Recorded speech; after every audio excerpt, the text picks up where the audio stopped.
Halo Tribuners, selama pandemi kita memang disarankan untuk isolasi mandiri dan tidak bepergian keluar kota. Tapi nggak ada salahnya dong merencanakan liburan apabila nanti pandemi sudah berakhir. Di Indonesia sendiri banyak sekali tempat destinasi wisata yang belum pernah atau belum banyak dieksplorasi atau dipublikasi. Salah satunya adalah Lembata di Nusa Tenggara Timur. Untuk itu saya mengundang seorang kawan saya, seorang travel blogger namanya Andy Langobelen untuk membicarakan wisata apa sih yang paling menarik di Lembata. Bersama saya Brigita, ini dia Andy Langobelen. Halo Kak Andy, apa kabar? Halo Mbak, baik Mbak. Bagaimana Kak Andy kondisi COVID di sana? Apakah Untuk buruk atau gimana? untuk saat ini Lembata cukup aman dari COVID dan hingga saat ini masih nol kasus COVID di sini. Oh, tapi tentu kita masih perlu waspada terhadap bahaya COVID, terhadap Ya, penyebaran ya. COVID itu ya. Kak Indi, boleh dong cerita sedikit-sedikit tentang Lembata, tentang wilayah yang katanya punya banyak destinasi wisata yang menarik, terutama destinasi wisata alamnya di Lembata. Ya, terima kasih. Sebelumnya kami sebagai masyarakat Lembata terima kasih atas kesempatan kali ini untuk membicarakan tentang Lembata, pariwisata Lembata lebih khususnya. Dan Lembata sendiri merupakan sebuah pulau di Nusa Tenggara Timur, berdekatan dengan Flores Timur lebih tepatnya. Dan juga Lembata memiliki banyak potensi pariwisata alam dan juga budaya.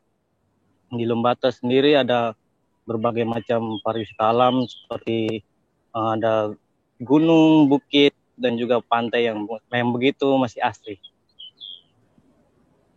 Jadi di Lembata itu istilahnya belum banyak dieksplorasi gitu ya, karena belum banyak yang mempublikasikannya, belum banyak orang datang ke sana, jadi belum terlalu dikenal gitu lah Kak Andy. Ya benar sekali, karena memang belum banyak terekspos dari alam pariwisata di Lembata, sehingga di sini pun terlihat pantai-pantainya, gunung-gunungnya, dan juga bukitnya masih begitu asri, sehingga sangat rekomendasi untuk teman-teman jika COVID sudah selesai atau sudah berlalu, teman-teman bisa datang bermain untuk mengunjungi Lembata. Oke, sekarang kita mau membahas nih tentang Kak Andy Lamabelen. Kalau lihat di feed Instagramnya, itu tuh banyak banget Kak Andy lagi jalan-jalan entah kemana, entah itu berbagai destinasi wisata di Jawa atau di berbagai wilayah lainnya. Memang hobi traveling atau gimana sih?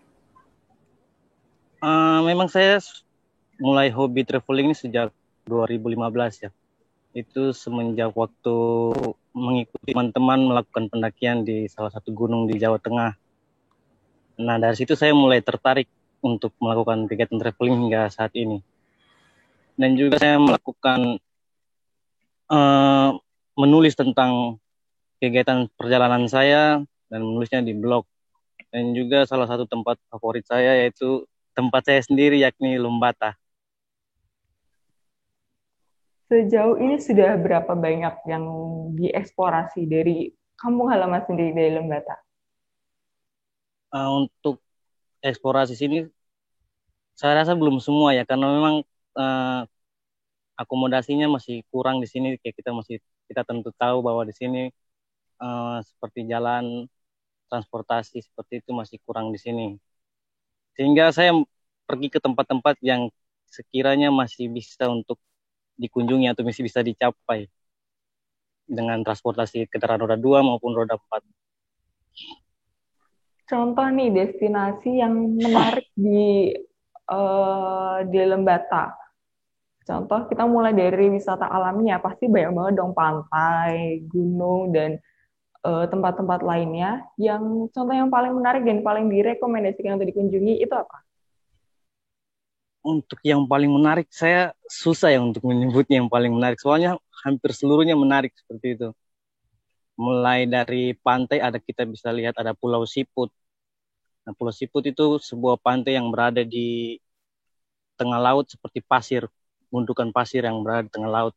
Nah, itu bisa ke sana ketika air sedang surut. Nah itu semuanya hamparan pasir putih. Dan selain itu ada pantai-pantai lain juga seperti pantai Pasir Putih Mingar, ada pantai Bean, dan Nuhanera juga ada bagian-bagian pantai. Dan kalau gunung, di sini ada gunung api. Gunung api ada dua. Ada gunung Ile Ape dengan gunung Ile Wurung. Dan juga ada tiga sebenarnya. Yang satu yang paling menarik adalah Gunung Batutara. Gunung Batutara itu bisa bererupsi 25 menit sekali erupsi keluar. Dan itu bisa dilihat. Dan itu dia berada di tengah laut gunungnya. Tapi aman untuk dikunjungi gitu kalau dia sering erupsi. Ya karena dia erupsinya langsung jatuh ke laut. Jadi kita hanya bisa lihat dari kapal, untuk berada di kapal dan bisa melihatnya secara langsung erupsinya jatuh ke dalam laut. Dan paling bagusnya perginya saat malam hari.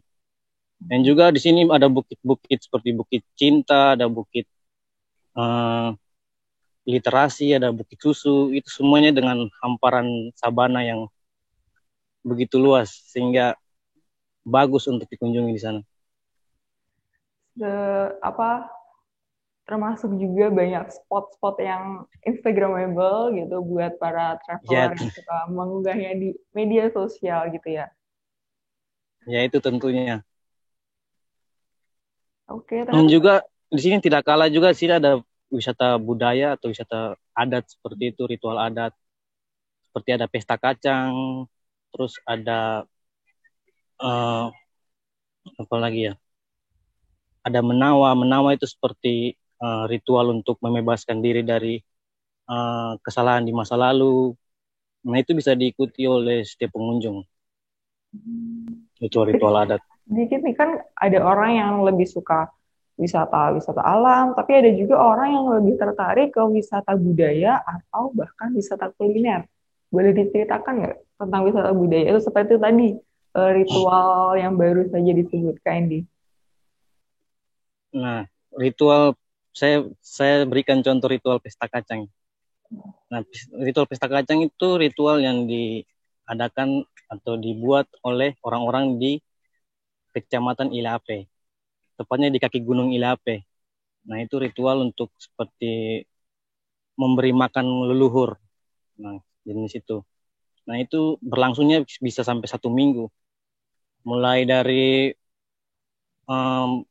akhir bulan September atau awal bulan September. Nah, itu 1 minggunya nanti itu mulai ritual. Itu berbagai suku dari Ilape, sekitar 4 suku, yang suku utama itu kumpul semua, baru mulai dengan ritualnya dari awal sampai akhir, sampai berhari-hari seperti itu.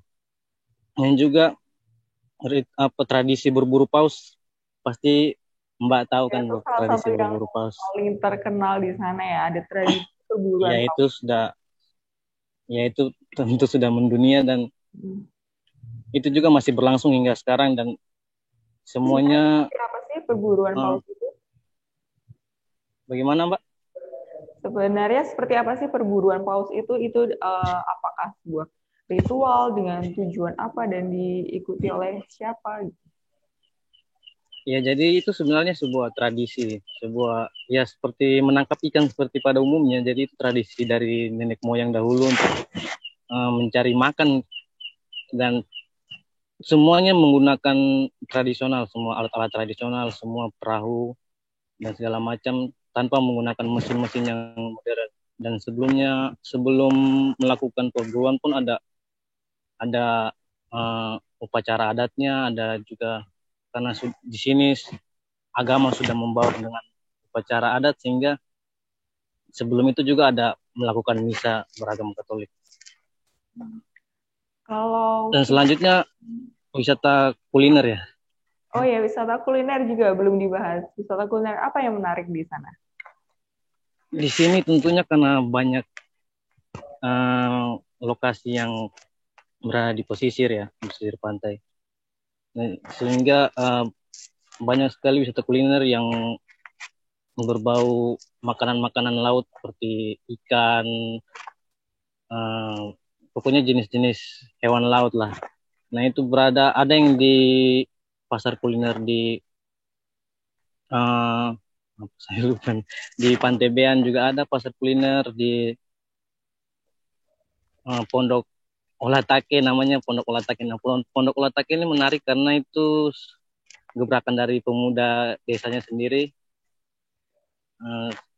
Jadi anak-anak yang olah take itu istilahnya tidak ada kerjaan seperti itu, mereka membangun sebuah tempat untuk pesta kuliner bagi mama-mama di desa tersebut. Kalau kita mau melihat secara langsung, misalkan tradisi perburuan paus atau ritual pembersihan diri tadi, itu sebaiknya kita mendatangi Lembata pada saat apa? Nah, kalau perburuan paus dan seperti pembersihan diri tadi itu tidak pasti ya. Nah, itu tergantung, kalau yang pembersihan diri itu tergantung orang yang ingin membersihkan dirinya, kejadian-kejadian masa lalunya. Nah, itu baru bisa ada ritual seperti itu. Dan kalau perburuan paus itu kalau kalau pausnya lewat di laut, nah itu sekitar Juni ke atas biasanya. Ada kriteria tertentu nggak sih seperti apa paus yang boleh diburu dan tidak boleh gitu? Karena itu kan pasti menyangkut apa ya, lingkungan juga.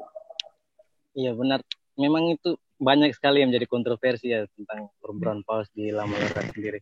Tapi selama ini kita tahu bahwa ini adalah sebuah tradisi dari nenek moyang, dan bagaimana mereka menangkapnya, bagaimana mereka berburunya pun mereka sudah berdasarkan dari aturan adat di tempat, sehingga tidak mengambil yang lebih atau yang kecil.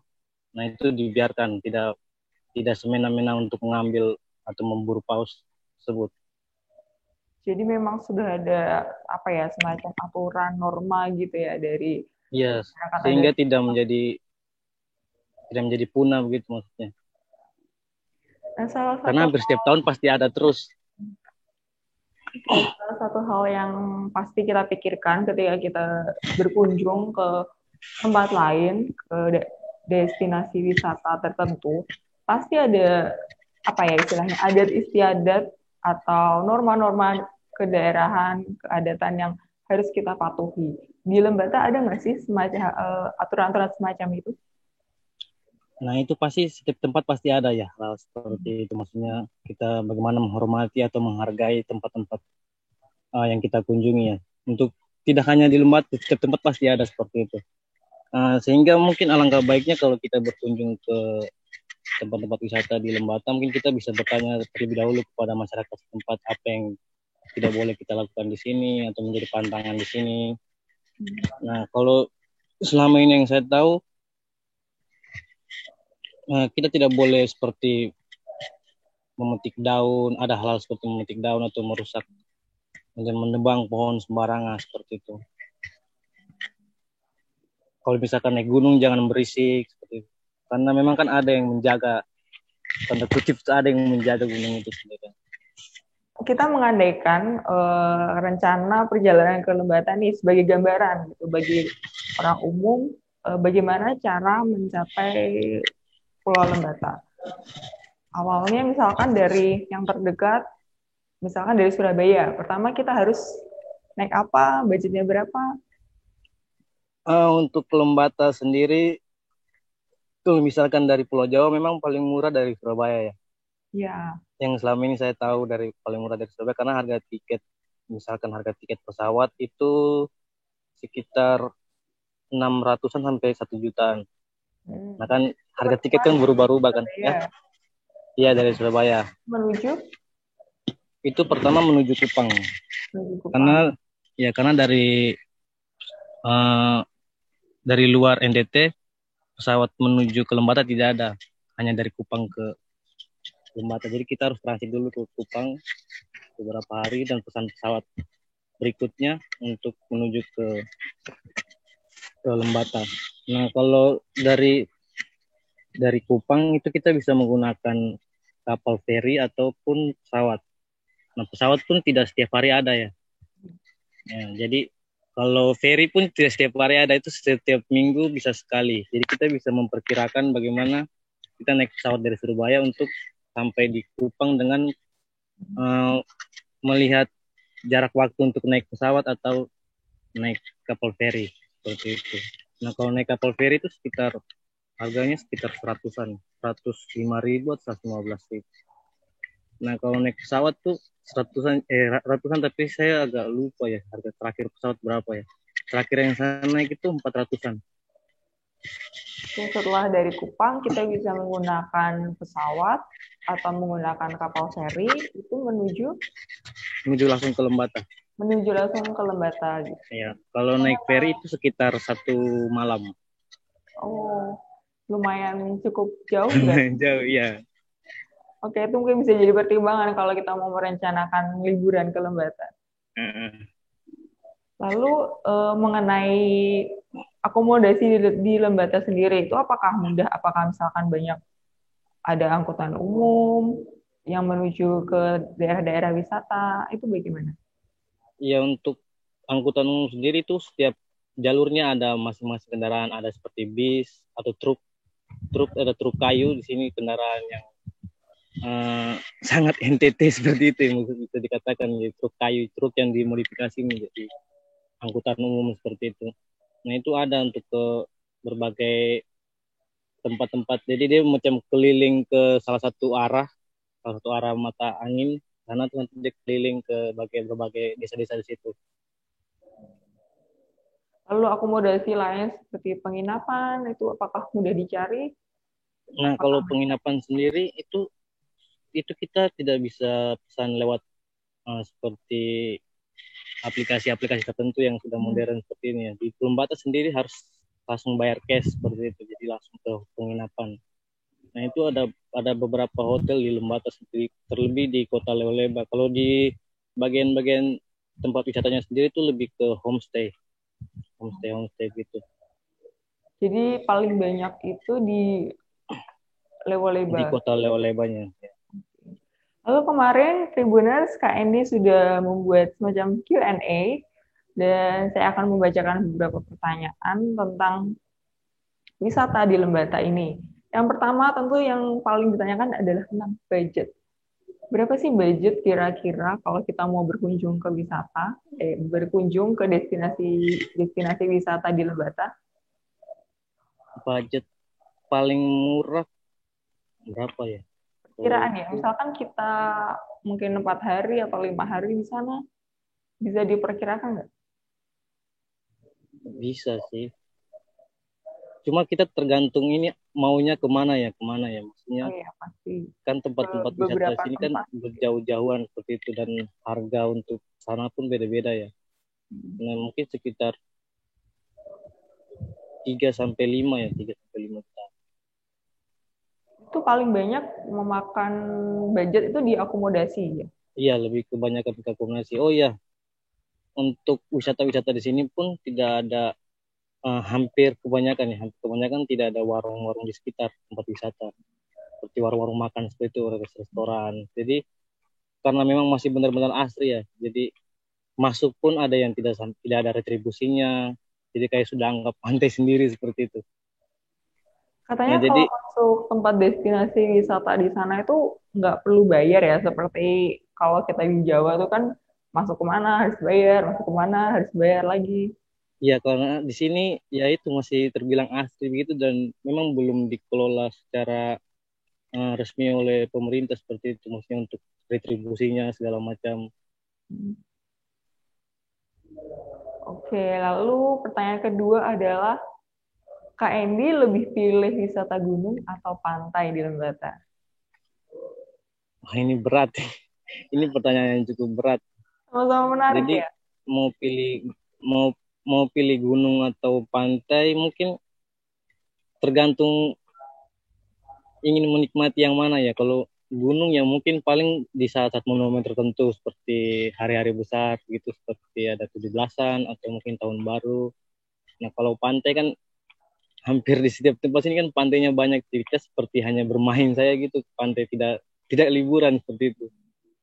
Lalu ini ada juga tadi Jadi ya mungkin kalau memilih memilih pantai mungkin hanya untuk bersenang-senang seperti itu. Kalau untuk memilih gunung mungkin lebih seperti menguji adrenalin seperti itu. lalu ini ada juga pertanyaan tentang yang paling menarik apa ya, yang paling direkomendasikan dari destinasi tadi yang sudah disebut. Yang saya paling rekomendasikan itu Pulau Siput dan juga Gunung Batutara.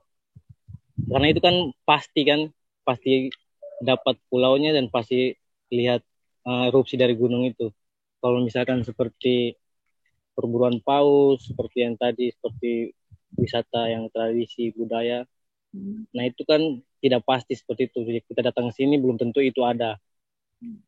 Nah, jadi seperti itu. Itu hanya untung-untungan kalau kita datang terus tiba-tiba ada kayak gitu. Oke, lalu yang terakhir adalah harapan Kak Endi sendiri untuk dunia pariwisata di Lembata ke depannya seperti apa? Untuk pariwisata sendiri kita tahu bahwa semenjak COVID muncul kan pariwisata pada turun semua. Nah, semoga saja kedepannya COVID-19 ini bisa berlalu dan pariwisata Lembata bisa kembali naik dan juga jalan atau apa istilahnya untuk infrastrukturnya bisa diperbaiki lagi sehingga bisa menjadi kepuasan untuk para pengunjung. Oke, yang jelas pasti harapannya semoga lebih bisa dikelola dengan baik ya, supaya lebih menarik turis, baik turis asing, turis dalam negeri, supaya lebih banyak yang mengeksplorasi dunia pariwisata di Lembata. Ya. Oke, terima kasih Kak Endi untuk waktunya. Terima kasih juga atas kesempatan yang baik ini. Kami dari Lembata mengucapkan banyak terima kasih. Oke. Terima kasih Kak Endi, sampai ketemu lagi. Terima kasih sudah nonton. Jangan lupa like, subscribe, dan share ya.